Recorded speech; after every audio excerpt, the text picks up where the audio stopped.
Advocate S. Suren, നിങ്ങൾ പറഞ്ഞിട്ടുള്ള ഒരു കാര്യം, ഈ അധികാരമുണ്ട് നിങ്ങൾക്ക് എന്തും പ്രസംഗിക്കാൻ എന്നുള്ളതാണല്ലോ അങ്ങ് പറഞ്ഞത്. ഈ RSS എന്ന സംഘടന പലതവണ നിരോധിക്കപ്പെട്ടിട്ടുണ്ടല്ലോ. ഏതൊക്കെ കാര്യത്തിനാണ് നിരോധിക്കപ്പെട്ടിട്ടുള്ളത്? RSS എന്ന് പറയുന്ന സംഘടന നിരോധിക്കപ്പെട്ടത് ഗാന്ധി വധവുമായി ബന്ധപ്പെട്ടാണ്. ആണല്ലോ. എന്നാൽ ആ ഗാന്ധി വധവുമായി ബന്ധപ്പെട്ട കേസ് നടക്കുമ്പോൾ, അല്ല ഞാനൊന്ന് പറഞ്ഞോട്ടെ, ഗാന്ധി വധത്തിന്റെ കേസ് നടക്കുമ്പോൾ അവിടെ RSSകാരനായ ഒരാളെ പോലും അതിന്റെ പ്രതിസ്ഥാനത്ത് ചേർക്കാൻ സാധിച്ചില്ല. ജുഡീഷ്യൽ അന്വേഷണ കമ്മീഷനെ വെച്ച് അന്വേഷിച്ചപ്പോൾ കമ്മീഷൻ തന്നെ പറഞ്ഞു ഇതിനകത്ത് RSS ഇല്ല. അവിടെ ശിക്ഷിക്കപ്പെട്ടവരും പ്രതി ചേർക്കപ്പെട്ടവരും മുഴുവൻ ഹിന്ദു മഹാസഭയുടെ ആൾക്കാരാണ്. ഹിന്ദു മഹാസഭ എന്ന് പറയുന്നത് RSS അല്ല, അത് വ്യത്യസ്തമായ ഒരു രാഷ്ട്രീയ പാർട്ടിയാണ്. ആ ഹിന്ദു മഹാസഭയും RSSും ഒന്നാണ് എന്ന് വരുത്തി തീർക്കുന്ന, നേരത്തെ ജയരാജൻ പറഞ്ഞ പ്രതീതി നിർമ്മാണമാണ് ഇപ്പോൾ ഇന്ത്യയിൽ നടന്നുകൊണ്ടിരിക്കുന്നത്. അപ്പോൾ ഹിന്ദു മഹാസഭയുടെ ഭാഗമായിരിക്കുന്ന സവർക്കറാണല്ലോ നിങ്ങൾക്ക് വീർ സവർക്കർ. അല്ല, സവർക്കർ വിവിധ ശാഖകളല്ലേ അഡ്വക്കേറ്റ് ജയസൂര്യൻ? സവർക്കറാണല്ലോ, ഗാന്ധിയെക്കാളും ഉയരത്തിൽ പ്രതിഷ്ഠിച്ച സവർക്കറാണ്. ശരി ശരി, ശ്രീ ജയരാജൻ, നിങ്ങൾ ഈ RSS നിരോധനവുമായി ബന്ധപ്പെട്ട് പറയുമ്പോൾ ഹിന്ദു മഹാസഭയാണ് അത് RSS അല്ല എന്ന് പറയും. ഇനി സവർക്കറുമായി ബന്ധപ്പെട്ട ഗാന്ധിവാദത്തിലെ കാര്യം ചോദിക്കുമ്പോൾ അദ്ദേഹം പ്രതിയായില്ലല്ലോ, അദ്ദേഹത്തിനെതിരെ തെളിവില്ലായിരുന്നല്ലോ എന്ന് പറയും.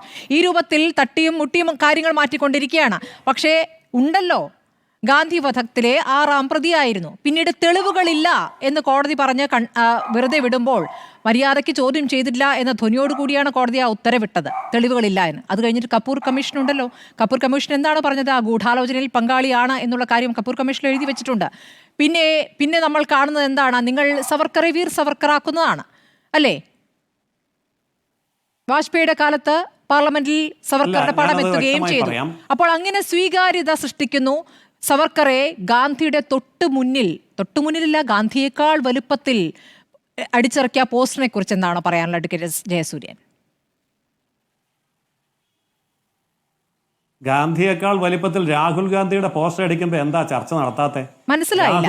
മഹാത്മാഗാന്ധിയേക്കാൾ മഹാത്മാഗാന്ധിയും രാഹുൽ ഗാന്ധിയും ചേർന്നുള്ള പോസ്റ്റർ അങ്ങ് എവിടെയാണ് കണ്ടത്? എന്തുകൊണ്ടാ? അല്ലല്ല, എങ്ങനെയാണ് ഇങ്ങനെ കാര്യങ്ങൾ മാറ്റി പറഞ്ഞത്? ഇതൊരു അല്ല ശ്രീ ജയസൂര്യൻ, അങ്ങനെ കാര്യങ്ങളെ മാറ്റാതിരിക്കും. ഉത്തരവാദപ്പെട്ട പെട്രോളിയം വകുപ്പ് പുറത്തിറക്കിയ സ്വാതന്ത്ര്യദിന പോസ്റ്ററാണല്ലോ. ആ പോസ്റ്ററിൽ ഗാന്ധിയേക്കാൾ വലുപ്പത്തിൽ എങ്ങനെ സവർക്കർ, അവിടെ സവർക്കർ എങ്ങനെ വരുമെന്ന ചോദ്യം ആദ്യം, രണ്ടാമത് ഗാന്ധിയേക്കാൾ വലുപ്പത്തിൽ എങ്ങനെ വരുമെന്ന ചോദ്യം. എന്താണ് അതിന് പറയാനുള്ളത്? നെഹ്റു എവിടെയെന്നൊരു ചോദ്യം കൂടി ഉണ്ടല്ലോ.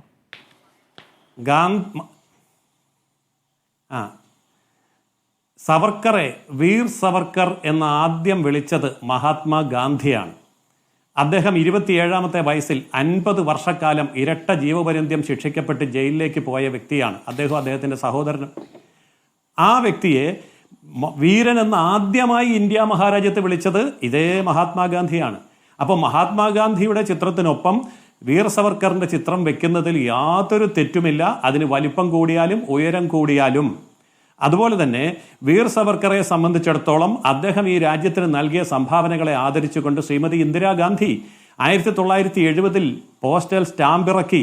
1980 അദ്ദേഹത്തിൻ്റെ ജന്മശതാബ്ദിയോടനുബന്ധിച്ചുള്ള സമ്മേളനത്തിന് ഈ ഇന്ദിരാഗാന്ധി ആശംസാ സന്ദേശം അയക്കുമ്പോഴും രാഷ്ട്രത്തിൻ്റെ മഹാനായ പുത്രൻ എന്ന് അദ്ദേഹത്തെ വിശേഷിപ്പിക്കുകയുണ്ടായി.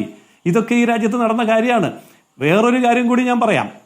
അതായത് ഇന്ത്യൻ പാർലമെന്റിൽ സവർക്കർക്ക് പെൻഷൻ കൊടുക്കണമെന്ന് പറഞ്ഞിട്ടൊരു പ്രമേയം അവതരിപ്പിച്ചതിൽ ഒപ്പിട്ടിരിക്കുന്നത് ശ്രീമാൻ AKG ആണ്. CPIMന്റെ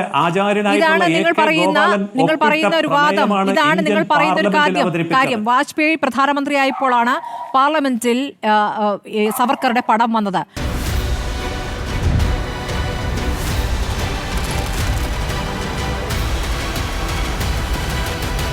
ഡിബേറ്റ് വിത്ത് സ്മൃതി പരുത്തിക്കാട്.